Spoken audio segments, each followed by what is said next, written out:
What, big orange? Is that the right thing, Terry?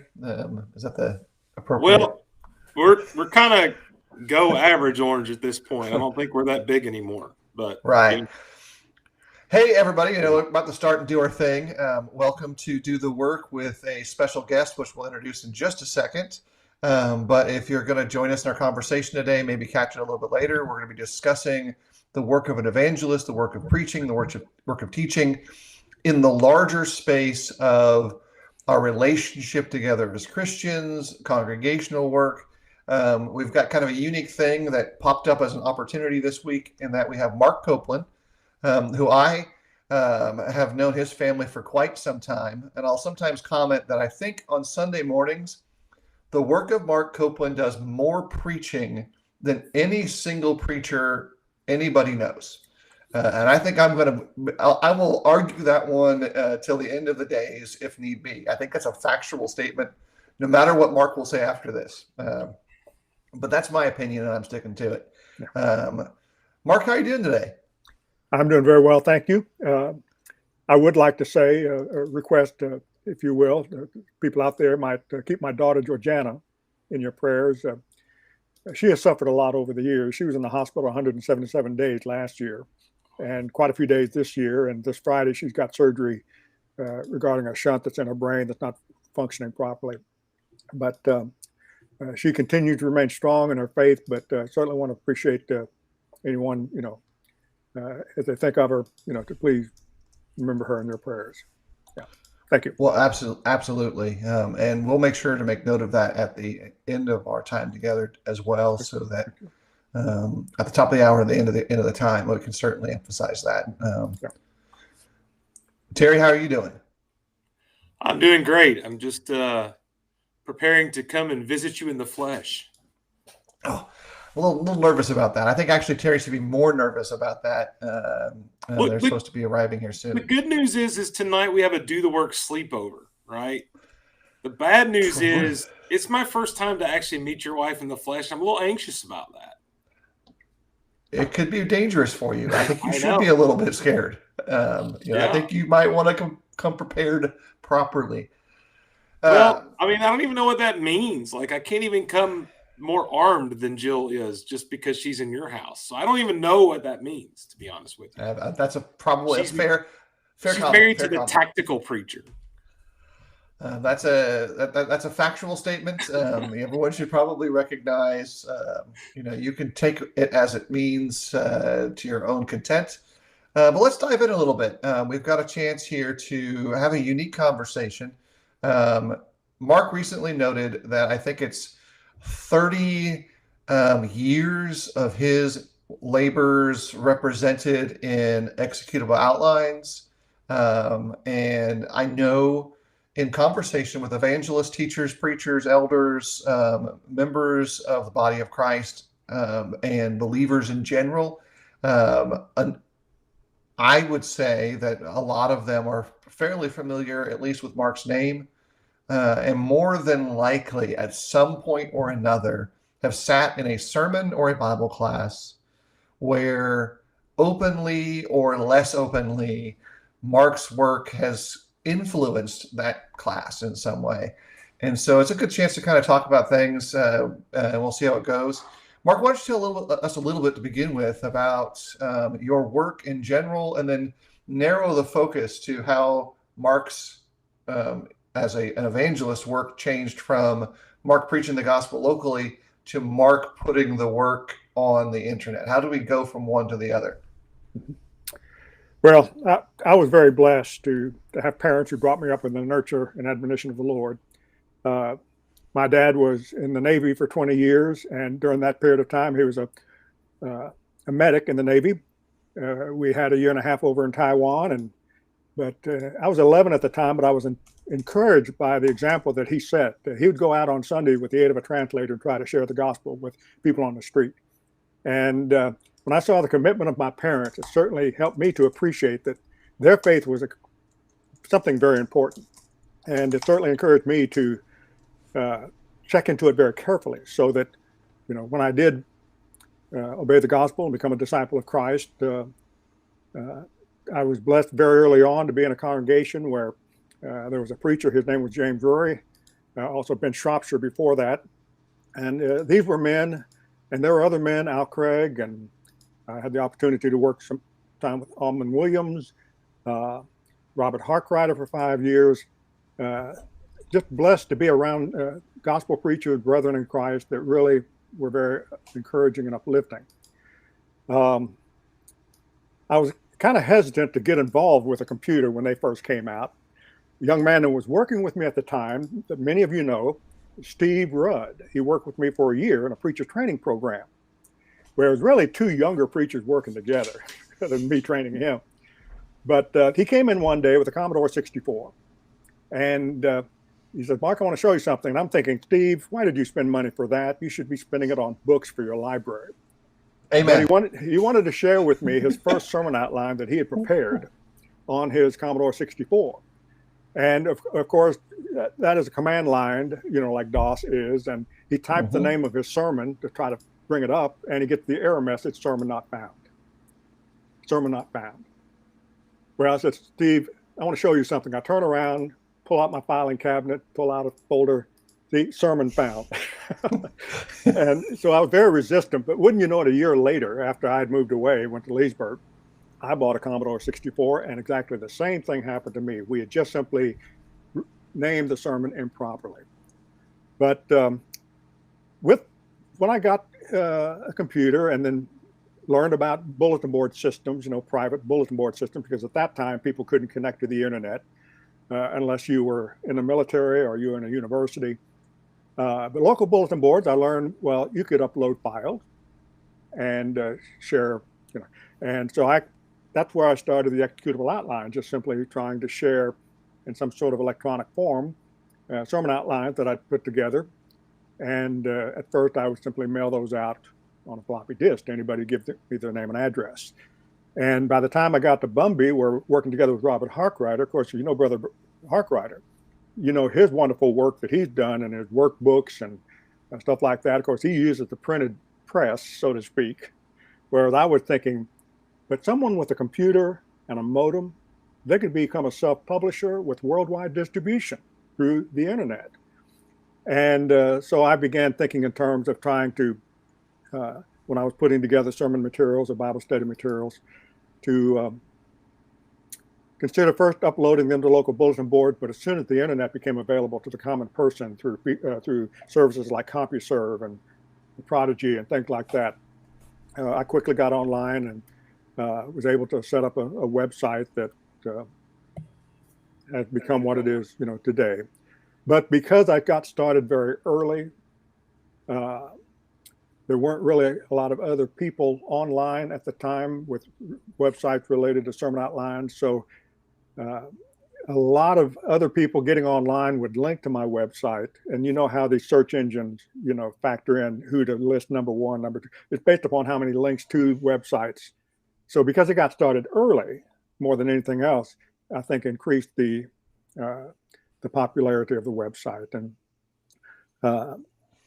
certainly have been blessed to have the opportunity to do that. And yet there are many times when I think that actually brethren who are using my material do a better job with my material than I did. I've heard stories. That's how we all feel. That's how all feel that way. I've received stories of someone telling me, Mark, you're serious on baptism. I preached it and I had 5 baptisms. And, of course, that's just wonderful. But I've heard people using the material, in their personal Bible studies and their prison ministries. And I've received requests from people who've asked to use the material in their college classes that they would use as part of their curriculum, especially in foreign countries, Thailand and other places. I've gotten requests like that.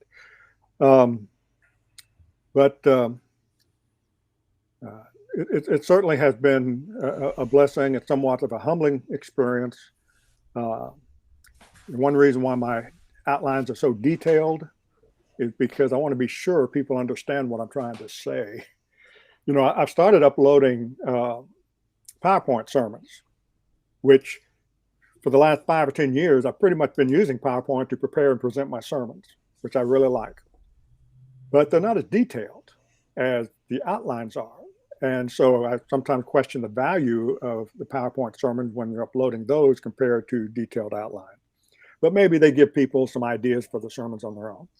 Yeah. Now, talking about, what do I feel about people using my outlines, my sermons, and stuff like that? You want me to say a word or two about that?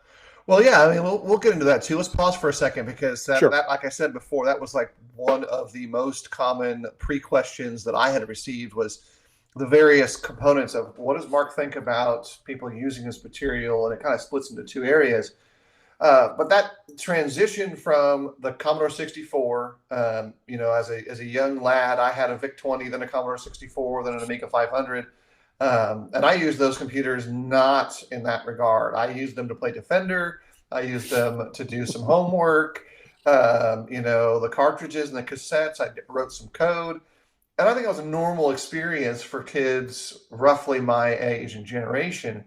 But I do remember bringing home an external modem for that Commodore 64 and figuring out how to connect to the bulletin board and sending up the file and bringing down the file, in that very comparatively slow process. And down the road, a couple of years, I can't remember. I think it may have been Mike Hughes gave me a floppy disk, one of the smaller floppy disks, and said, "Hey, do you want a copy of this?" I had seen him up in Indiana, and he's like, "Here, you want this?" I'm like, "Okay."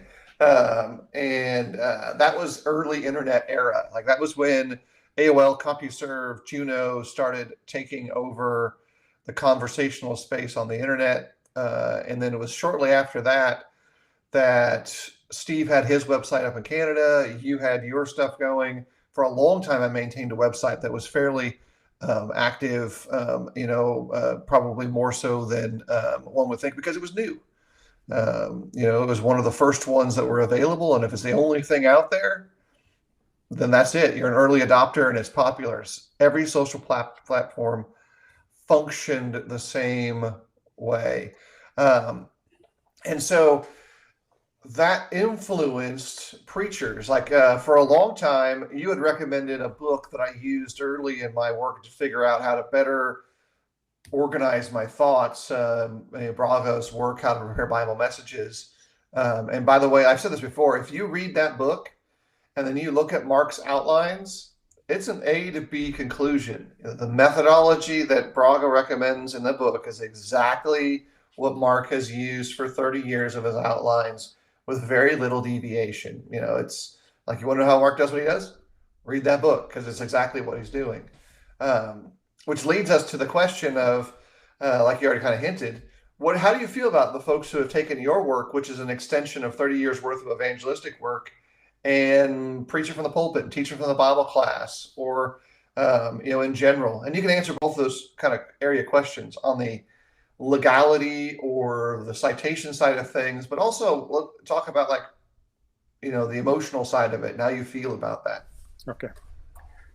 Well, I'm somewhat flattered that people would find my material to be of value or of use, that they'd want to use it either teaching a class or presenting a lesson, And I've made it clear from the very beginning, on my website at the bottom of the homepage, I have a copyright note. But the only purpose of that copyright is to discourage people from taking my material and selling it. But if they want to take it and print it out and share it with others, if they want to preach from it, if they want to take it and rework the outlines to create their own sermon outlines, I have no problem with that whatsoever, because from the very beginning, and the reason why I've made it available for free is my primary concern is spreading the word and trying to remove any option that would, or things that would. Now, I can understand if you're talking about printing books, that costs a lot of money.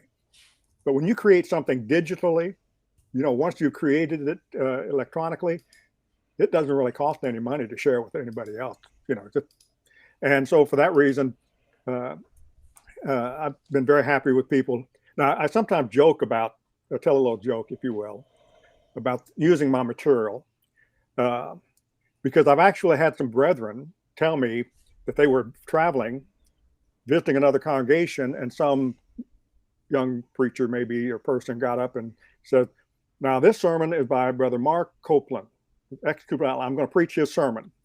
and basically just read from the outline. Well, it reminds me of a story I heard back in the 1800s of two preachers, an old man and a young intern, if you will. They're on their way on their horses for the older man to have a preaching engagement. But by the time he got there, he wasn't feeling that well. And so he asked the young man to go ahead and preach in his stead. And he gave him the sermon outline. And so the young man gets up, when he gets up to preach, he says, this is Brother So-and-so's sermon. And so he preaches it. Well, on the way home, the young man asked the older man, well, what did you think? The older man says, well, son, from now on, whenever you preach one of my sermons, it's your sermon. It's not my sermon. In other words, we could have the same outline, and all of us will add maybe some strong points, some weak points, whatever, So I have absolutely no problem with people if they feel like, it can be useful. I will caution this. There are two things I'd like to caution about the use of material like mine and others who have made their material available. Number one, don't lie about it. If someone asks you, did you prepare that material? Because I've known a preacher to get fired because he tried to tell the congregation it was his material. But in the congregation was a member who was familiar with my website and was able to show to the elders that he was actually taking my material and using it verbatim. So he got fired. So you certainly don't want to lie about it, Secondly, I would suggest that we think in terms of, not becoming lazy with the use of other people's material. Now, you mentioned how much that outline book influenced me. And I certainly acknowledge that that's why I recommend it to so many people, because when it comes to outlining, that was, very helpful for me. When I was in high school, a member of the church of Beaverton, that congregation, Philip, James Rory was the preacher there. And I was kind of like his Timothy. After school, if I wasn't involved in sports, I'd walk over to the church building and help him prepare his class material that he was printing out. And his study guide for different books of the Bible were taught on a level for those of us who are in high school and in the adult congregation at a first or second year college level. By the time I went to college and took some of these courses, it was a review because of how well those outlines and stuff like that. And pretty much my sermon material follows the same format. For a book of the Bible, you have a chapter, you'll have a summary, you'll have questions, and things like that. And I just found that a great way to learn myself. And so I'm happy to share that, with others. So again, I would just say, don't lie, don't be lazy. In other words, try to grow to the point where you're developing your own material and not just copying somebody else's. Yeah, absolutely. That's one of the things that we've done in the part of our vlog cast here is really try to give people the tools to do that. Encourage them. Here's some things you can do. Here's some ways you can plan out your preaching. Here's some resources that are available. Pick one of these models to use. I've recommended Braga's book a couple times. I also talk about just simply, engaging with the text through reading and other resources. Terry talks about Toastmasters quite a bit as a way to improve your communication skills, and it's a great tool that way. Right now, we got a question that came, and I think it's interesting to bring up right now. Zeke Flores was asking, how have you, Mark, been influenced in your visual work by your father-in-law's bedsheet sermons? And that's, we'd sometimes think, by the way, that that's an old thing. But right now, in the works that take place in the Philippines and in other countries, those bedsheet sermons, that artwork and design work that was done, are living their second or third lives. They're being used regularly by evangelists in other countries because they're super flexible when power is a problem. You just put it up there and go to work in these small equivalent, like a cottage study, if you will. But what kind of influence came in there for that side of your work? Well, certainly when I was dating his daughter, going up to Ocala, spending time with the family, and of course that would involve a lot of time up in the office upstairs where he had his thing where he was painting his sign. I certainly saw the dedication. Also, being aware of the fact this was a man who basically was supporting himself through advertising. He sold advertising. But in fact, I don't think he ever received more than like $100 or $200 a week for his preaching. He basically supported himself.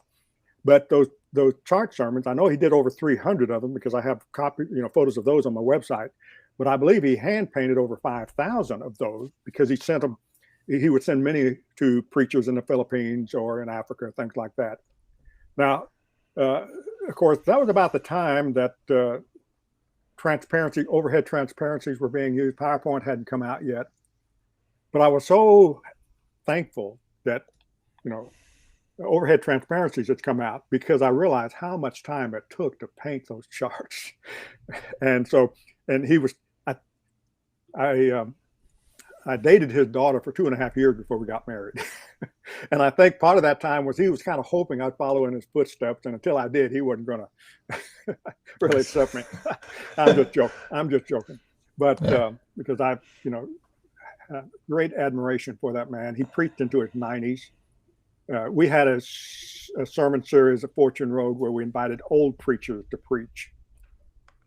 Sometimes churches will have a meeting where they have young preachers. Well, I thought it'd be good to have old preachers. So we had men like Brother Payne, 100 years old, my father-in-law, 93 years old. Well, when my father-in-law got up to preach, he had one of his chart sermons behind him. And as was typical of those who came out of, I think it was Henderson, Tennessee, the school there, the sermons were topical with 50 to 100 verses, and he would quote every one from memory. He had never opened up his Bible. And he was doing that into his 90s. Again, totally different as far as my sermon preparation goes and things like that. I love just reading from the Bible when I'm preaching. But anyway, he had certainly, been a wonderful example, role model, dedication. But again, it was the brethren that, I had the opportunity to spend time with. When I worked with Al Craig for a year in a preacher training program, I was their guinea pig that never had anybody else. They weren't quite sure what to do with me. But Al came up with one exercise he wanted me to engage in. He says, Mark, I want you to outline every chapter of the New Testament. Uh-huh. And that's what really helped me more than anything, because I learned by trying to put in your own words, in your own outline form, what the Apostle Paul or Peter were saying, their main points and subpoints. And it is amazing how logical they often are in their points, subpoints, easy to outline. Sometimes not so easy. Romans chapters 9, 10, and 11 are not easy to outline. But other chapters are very... Yeah, but anyone who ever says, the Bible's like just super easy to understand, we don't need any assistance with them, I'd say, would you please explain to me the latter chunk of Romans in a very concise way and make application for my day-to-day life, because it's all super, super easy to reason through. I find that interesting also, the methodology of communication that's generational in that regard. If you go a generation under all of us, one generation back, you find not just amongst churches of Christ or restoration focused communities, the communities of disciples in the U.S. in particular leaned heavily into what we would consider topical preaching, with a lot of heavy use of passages from all over the Bible, sometimes in context, sometimes out of context. But you go forward to now, the pendulum has heavily swung towards the popularity of exposition. Now, obviously, for me, if those who've been watching the broadcast, and Terry would certainly fall on this to a degree as well, I'm all about exposition. I want to grapple with the text. Textual sermon, expository sermon are really kind of where I live, and most of your work, Mark, is obviously expository. But I'm curious then, as a question, and Terry, you can do what you normally do, interrupt me at any time. On the evangelistic side of the effectiveness of your work, have you found any way to gauge how that seed being sown through all of that exposition is actually influencing That's one of the difficulties of digital work. Like, we don't know its impact. I'm going to make a couple quick connections to that in a second about some related areas. But have you figured out a way that you can kind of at least consider the influence that the seed of those messages is producing?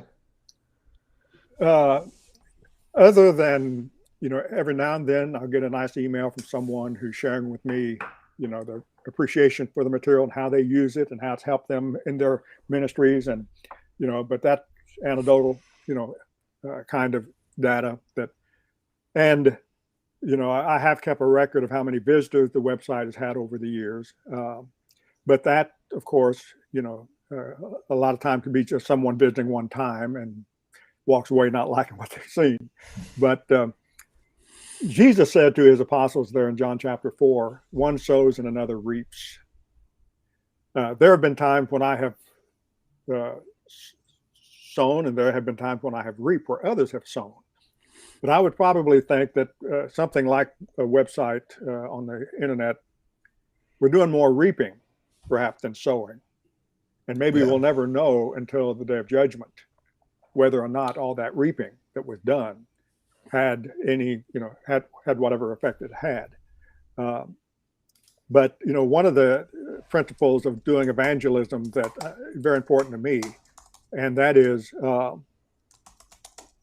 keeping in mind that every time we sow the seed, we're fulfilling the Great Commission in the sense of preaching the gospel to every creature. Now, there's part of the Great Commission about making disciples, which of course should follow. But every time you sow the seed, you are doing what the Lord has asked you to do. Now, if someone doesn't obey the gospel, you haven't failed. If I have 100 Bible studies with 100 people and only one person obeys the gospel, I don't think of, well, I only succeeded 1%. I succeeded I did 100% of what the Lord asked me to do, and that is to sow the seed. Now, another way I look at this is that sowing the seed is like eating cake. When someone obeys the gospel, that's the icing on the cake. Well, I can enjoy cake without icing. In other words, the joy of just doing the Lord. Jeremiah, I think you just stabbed Terry right in the stomach right there with that statement. I'm not quite sure you can enjoy cake with. It depends on what kind of icing, right? Come on, if it's cream cheese icing, you got to have that. Yeah. And Edwin, kind of connects together. All evangelism has 100% success rate in that regard. And I think that's probably something that on the personal level for preachers, we struggle with at different points to accept that reality. Here's something I think that was a connection that I was writing down in advance of our conversation today. Terry and I know Edwin started to listen to this particular podcast, have been listening to the rise and fall of Mars Hill. I don't know if you're aware of the Mars Hill Church. It's connected to Mark Driscoll. It's a vineyard Pentecostal-ish church that rose and fall out on the West Coast in Washington, and it's got a lot of issues and problems. I'm not really going to bring all that up, but I did notice this, and this is something that I think is a unique connection. When you and I were start sharing internet information and putting stuff out on the internet, I know I didn't do this. I never thought about the long-term impact of that work, thinking about how it would impact me 20 or 30 years down the road, because being young, A, but also the internet itself was young, B, never calculated that. With Driscoll, that included, he was the very first early adopter to putting video out among churches. And his video was also shareable, soundbiteable, a little bit edgy, if not a lot edgy. And so it got super popular, super fast. And I'm curious a little bit of kind of thinking about the idea of, for you, some of your stuff has been out there for 30 years now, some of your outlines. Have you gone back in and made adjustments to some of that early work and said, yeah, I probably should edit this out because what I did, I didn't consider its long-term impact, or maybe I've matured my understanding of parts of it? We've got another question coming in a second, but I'm just curious about that. What's your thoughts on the legacy side of your work? 30 years is a lot of time, and a lot of outlines and a lot of potential to mature your thoughts about a particular passage or an idea? Yeah. Well, the only thing I've really, I realize that, given in time, we all grow in our understanding and our knowledge, and sometimes we change our views on things and stuff like that. And there may have been a time or two where I would later preach something a little bit differently than I preached it before. Of course, I try to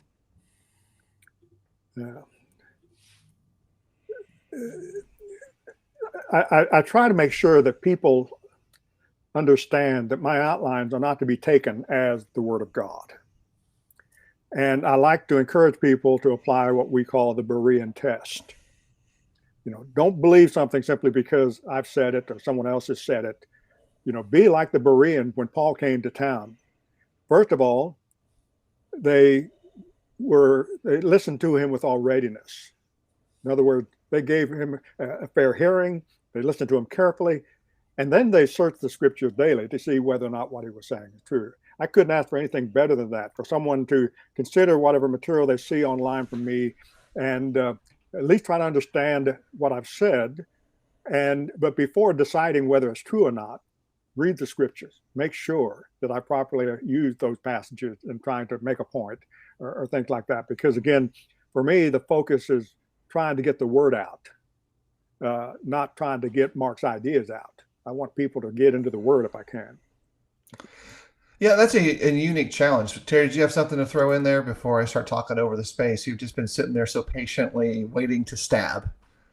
Well, I'll ask a question when you're done pontificating, Phil. Oh, I got plenty of pontificating to come later, so I'm going to pause my full of pontifications. We know that. Yeah. Yeah, go ahead. So, No, I'm yielding the floor to you right now, Terry. Well, okay, so my question's maybe a little bit different. But look, all of us get criticized just in our local work. But one of the things that happens when you do what you've done, Mark, is you open yourself up to worldwide criticism. Mm-hmm. And I think on a couple of different levels, by the way. I mean, look, we can acknowledge that. I mean, for one thing, you and Steve Rudd perhaps have the two longest, most well-known, quote unquote, non-institutional Church of Christ websites out there. I think that's pretty much accepted. And that's opened you up to not only years of good work and usage, but years of criticism. And I'm sure that comes on multiple levels. I'm sure you've been criticized about the site. I'm sure you've been criticized about some of the things that you've posted. And my question is not really any of those stories or anything, but how do you personally handle that? I mean, you've opened yourself up to that kind of massive criticism. We struggle with that in the work just locally with the 100 to 200 people we deal with. And you have potentially thousands of people who've viewed your work. And I'm sure you've either heard directly or somehow through the grapevine of that criticism. How have you processed that over the years and not let that affect your work?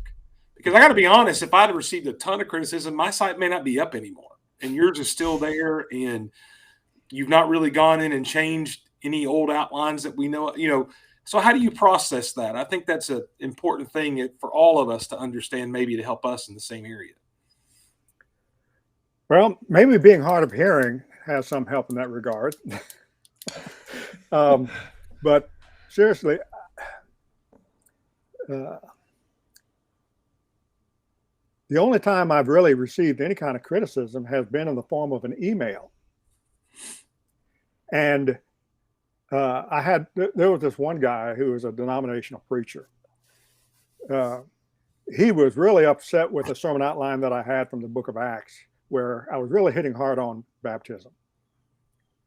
And when he sent an email, the first paragraph, I mean, he was just saying, "Oh, you all, using denominational expressions, all alike, and the only thing you ever talk about is, baptism, and never talk about the grace of God." And so the first thing I did was wait a day before I replied.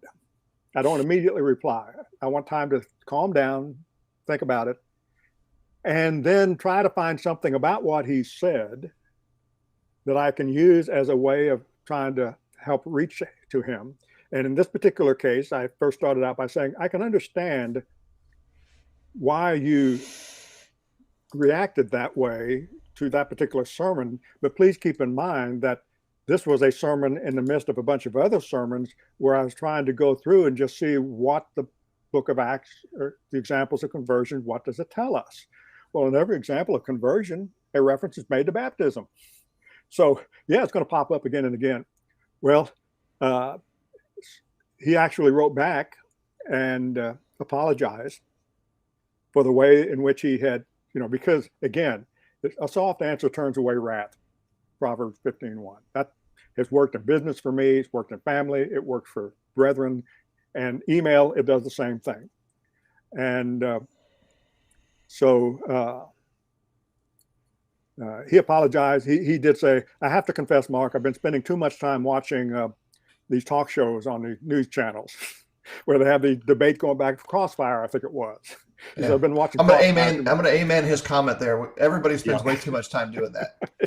Could you add a section, Mark, on your website how to use a soft answer to turn away wrath? Could you give us? I could use some of that training there. If you could put that into an outline for me. Well, I may have somewhere. I know I referenced it in a number of my sermons. Yeah. And I wanted to say something about, I love textual sermons. I mean, where Timothy was told, preach the word. And I think when you're preaching textual sermons, you really are doing what that called for. But there certainly is a place for topical sermons. In this past year, I've had a very pleasant experience. My wife actually came up. My wife is a retired kindergarten teacher, 35 years. And she can come up with things that are very creative. So what she did, she took the letters of the alphabet, A through Z, and came up with a word from the Bible, beginning with each letter of the alphabet, and encouraged me to preach topical lessons on each subject.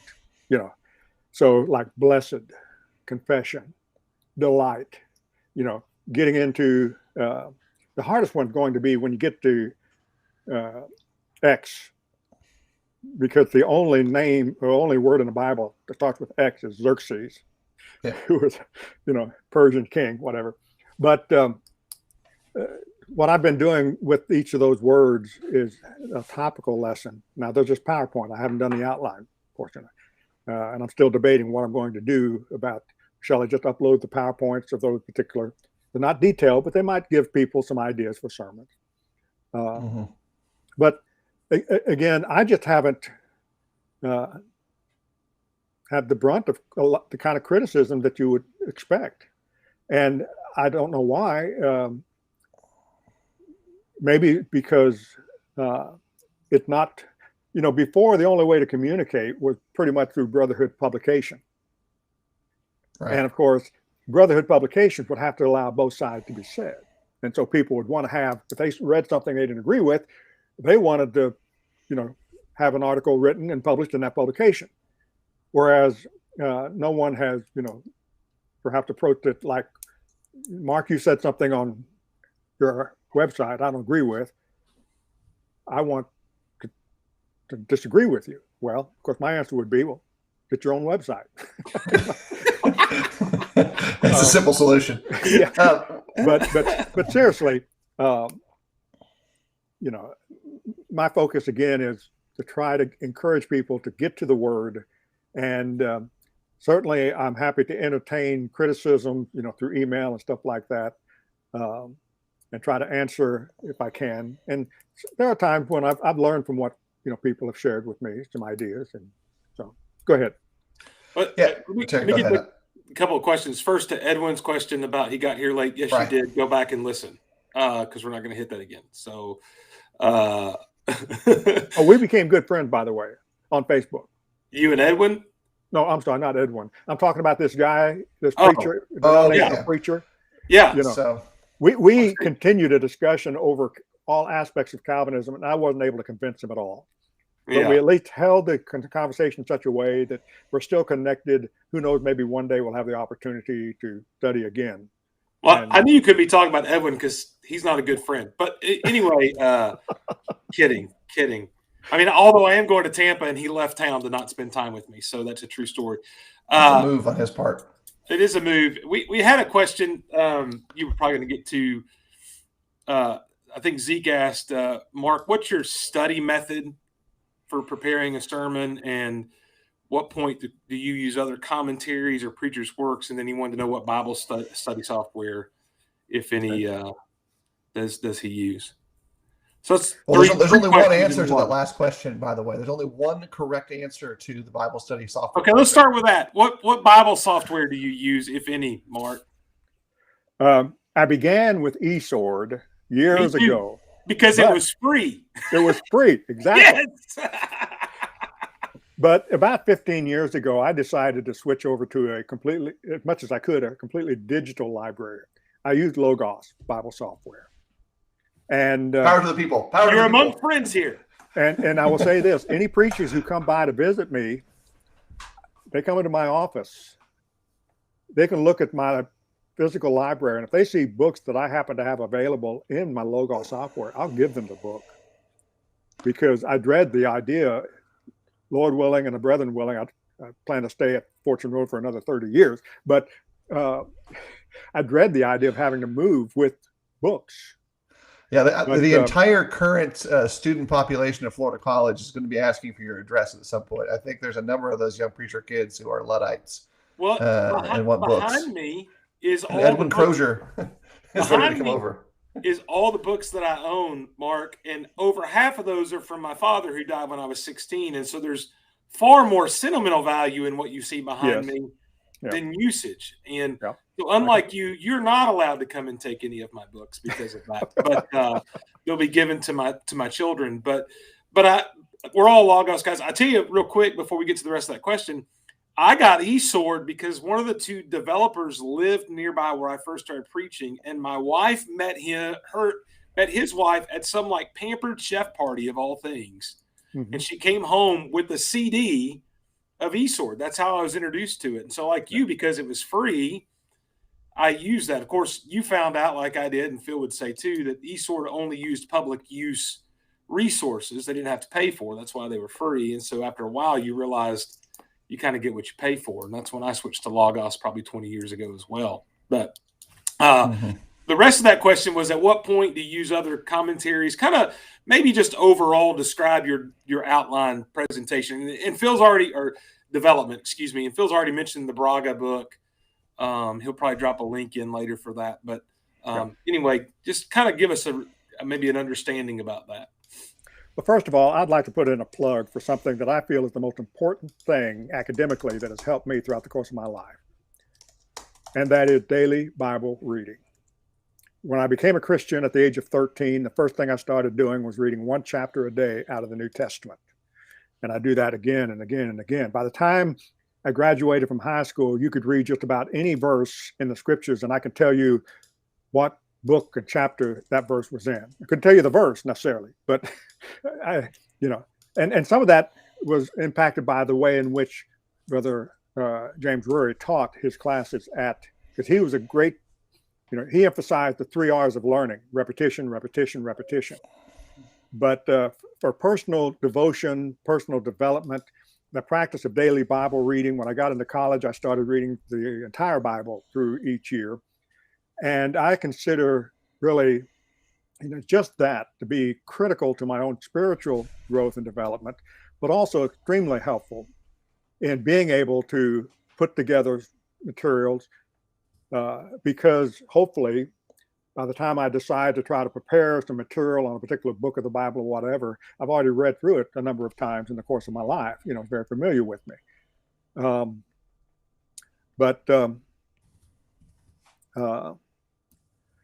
Again, textually, one of the advantages of a textual sermon is that your material is all laid out there for you in the scriptures. And you just have to, make your way through preaching, and I don't know if maybe, again, that exercise that I told you about that Al Craig asked me to do at Mark Street, to outline every chapter of the New Testament. That practice did two things for me. Number one, it opened my eyes to certain things that I hadn't noticed before. It's right there in the scriptures. One of them I'll never forget is in Colossians chapter 1, where Paul talks about the church there, and it's just a very simple. I think it's about verse 7, and I was just struck by. Let's see.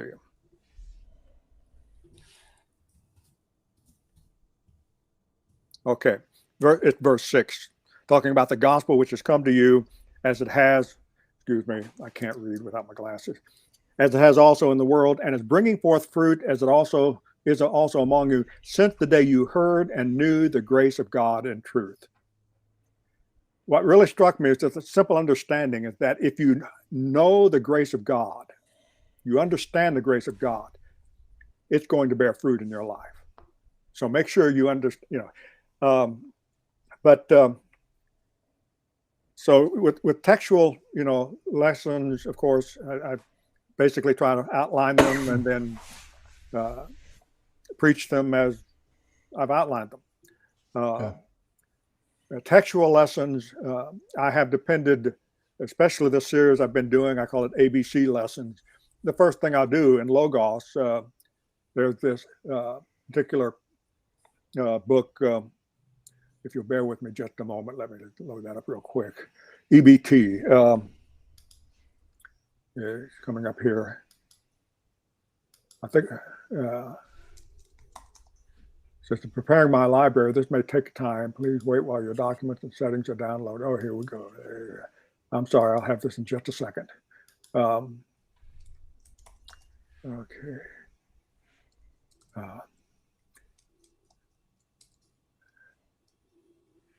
Well, it's taking, okay.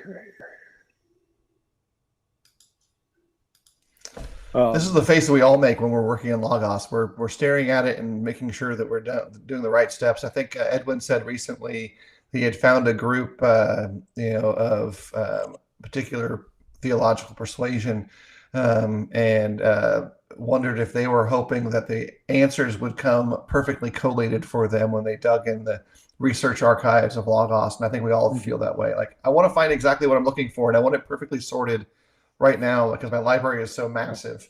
It's like every time I open up Logos, I have to go to Morris Proctor and choose the tutorial video to figure out how to use this software I've had for 15 very good. years. It's smarter than you are, Terry. It's smarter than you are. Everything is smarter than I am. We've already established this for years.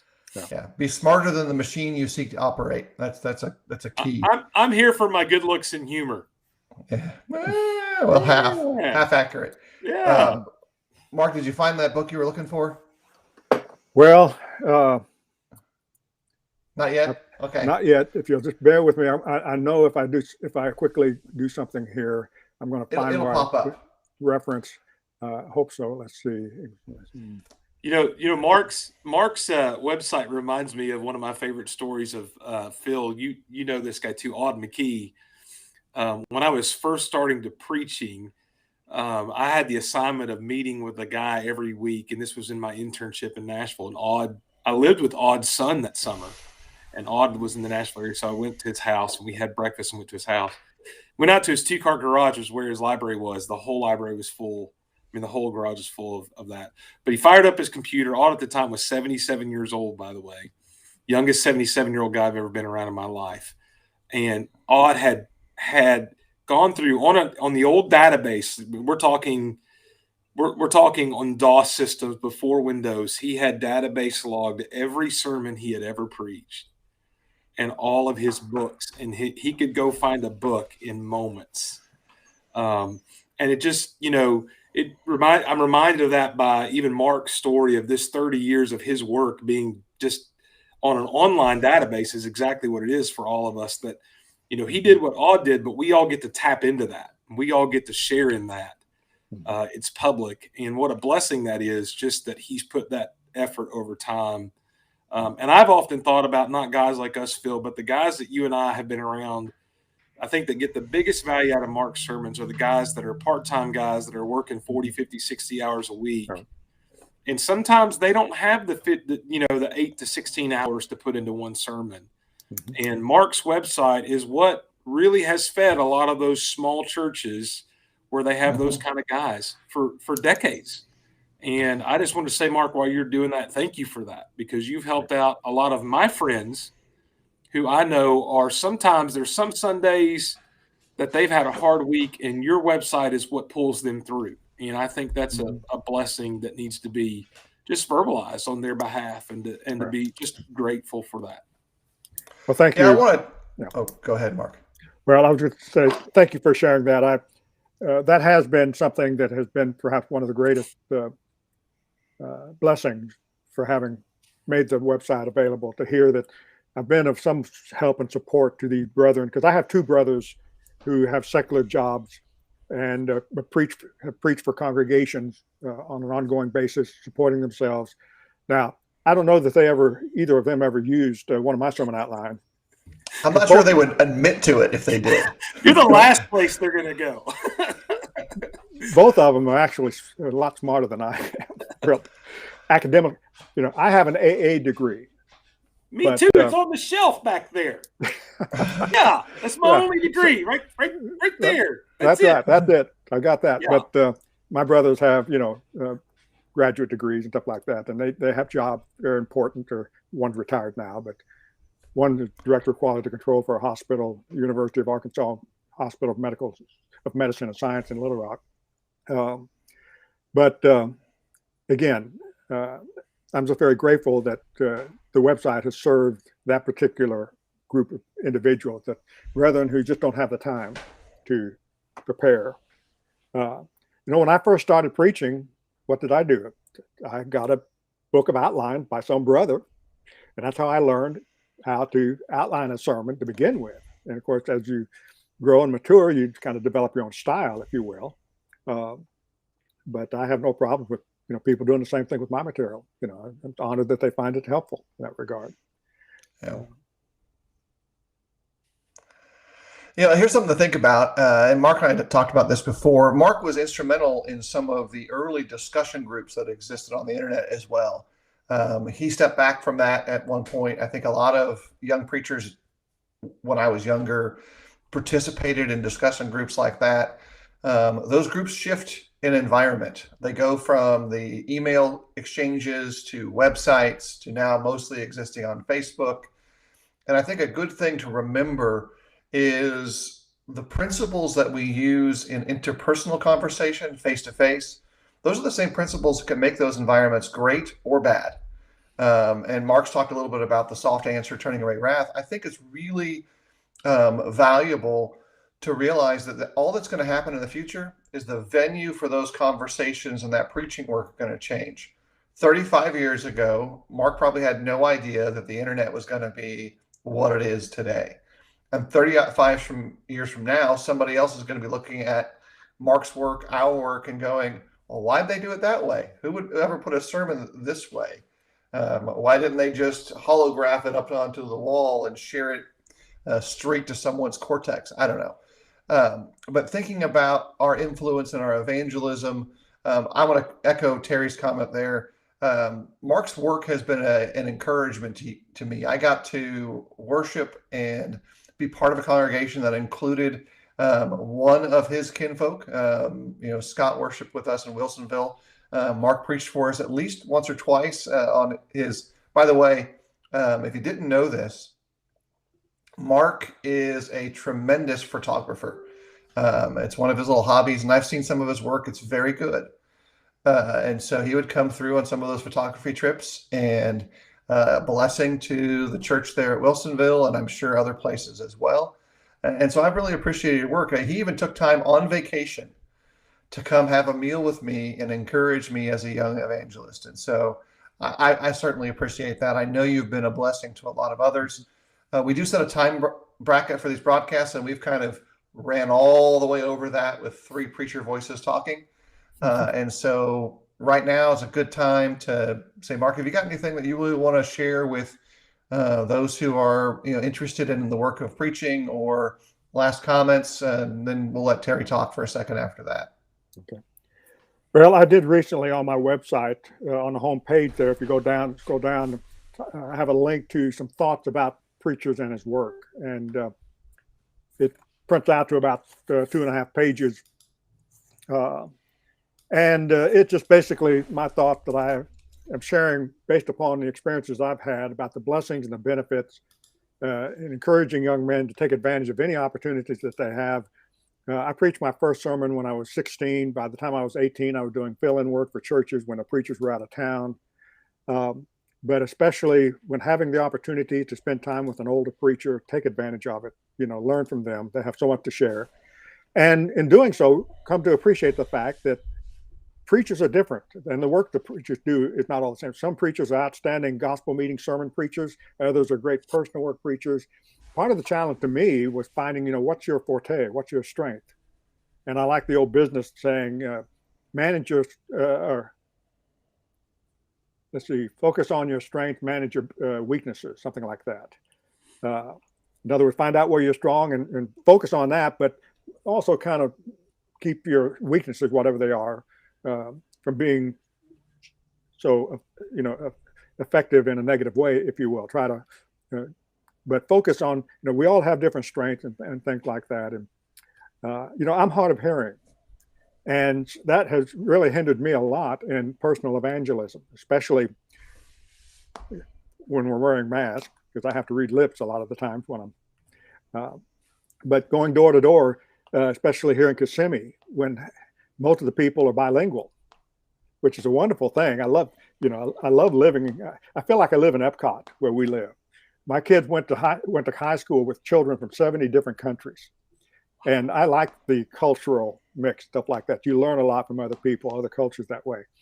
But it can be somewhat challenging effectively to do what I otherwise would want to do that others are really, really good at. And but Timothy had his strength, Paul had his strength, Peter had his strength. We just serve the Lord in whatever way we can, and may God get the glory. Terry, any last thoughts? Well, just a moment of just maybe reflection or whatever you want to call it. I think about having Mark on with us today, and one of the things I've appreciated looking back is just maybe the historical significance of certain things and certain people. And we talked about earlier the bedsheet sermons, and for those who maybe never seen those, the amount of work and labor that went into that was always impressive. And Mark has a direct personal connection to his father-in-law who did that. But Mark being on here, you just got to remind yourself that he's a pioneer in the history of the church. And I think I know he doesn't see himself that way, but I think he deserves to be acknowledged that way. That what he's done. It's interesting. You said that your father-in-law hoped you would follow in his footsteps, and in a way you have, because what you've done is taken on not just preaching, but amount of work to curate and to build this website and to do what you've done has as much of an impact as his bed sheets and even preserving those on there. And so not just the gratitude for what you've done, but just the acknowledgement of really your place in the historical setting of the church, helping us as a congregation, as congregations, as people, as God's kingdom, helping us transition into this digital era is a tremendous thing. You're to be complimented on. And to be recognized for, not because we're praising you, and I know you've done that all for the glory of God, and that's been your motivation. There's no doubt about that. But those of us, that are following after you, I just want you to know that we recognize that, we appreciate that. Things like this broadcast are on your coattails because you helped us head down the path of the digital era by getting involved in something that I benefited on, especially when I was younger. Your sermons were more of an outline kind of commentary for me to use, but they had a valuable place early on. So I just want the people that are listening, and I think some of them have by some of the comments. Somebody said, I think it was Colton or somebody, they could listen all day. I mean, we appreciate so much what you've done. You're leaving a legacy for a long time. And not just your website, but a legacy to the rest of us that are doing similar work. And so just really appreciate that, Mark, and all that you've done so much. Well, thank you, Terry. And if I may, I'd like to make a comment about being called a pioneer. I think it was Brother Warren Berkeley who was the first one I ever heard address me.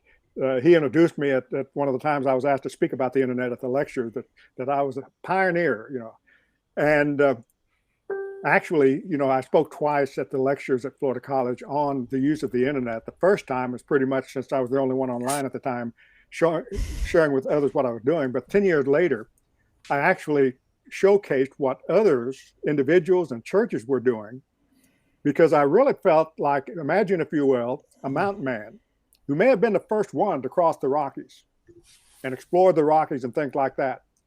But a decade or two later, he's still in the Rockies and he's watching these trains cross. He's watching the wagons come, and he's seeing all the advancement that they're bringing and stuff like that. And of course, I kind of felt the same way, that when I see what other brethren are doing, especially with video and things like that, what you all are doing, I kind of consider myself a pioneer, yes, but other brethren have picked up maybe where I left off, so to speak, and have continued to spread the word through means and methods and modes that I'm so grateful that we live in a day and age where we've been blessed to serve the Lord in that way. But again, I'm amazed at what churches and individuals such as yourselves are doing. I'm somewhat of a Luddite when it comes to videos. And I can make excuses for not that, but I don't want to take away what wonderful things brethren are doing with their videos. So thank you for the invitation, for having me. We really appreciate having you here. If you're going to be on video, you have to accept the fact that folks are not going to accept the awesomeness of your hairstyling. Neutron lives. You can be content with that. I have fantastic hair, Terry. It's beautiful. Yeah. It's a wonderful thing because I actually still have hair. Look at this. I got tons of hair. Yeah. Brillo pads don't count. But we do really appreciate you joining us, Mark. This has been a neat conversation. Something that I really always enjoy is talking to other evangelists about their work and to kind of see the different twists and turns that it has taken. Let me add a couple things as we close. If folks have extra questions for Mark, send him an email. Note that you'll probably get a response 24 hours later. He'll give it a day. If you've got questions that Terry and I can help with, we're happy to respond to those as well. It might take a few minutes for us to respond, or it might take a day. It kind of depends. And beyond that, we want to encourage everyone who's concerned about the kingdom of God to be involved in the work. One of the things that makes great churches is that everyone takes a hand in the great work that we do. We do it together as a community of believers. It's not one person involved. It is God's kingdom manifest upon the earth. And if we can serve you in some way and help you in some way, let us know. You guys, everybody take care.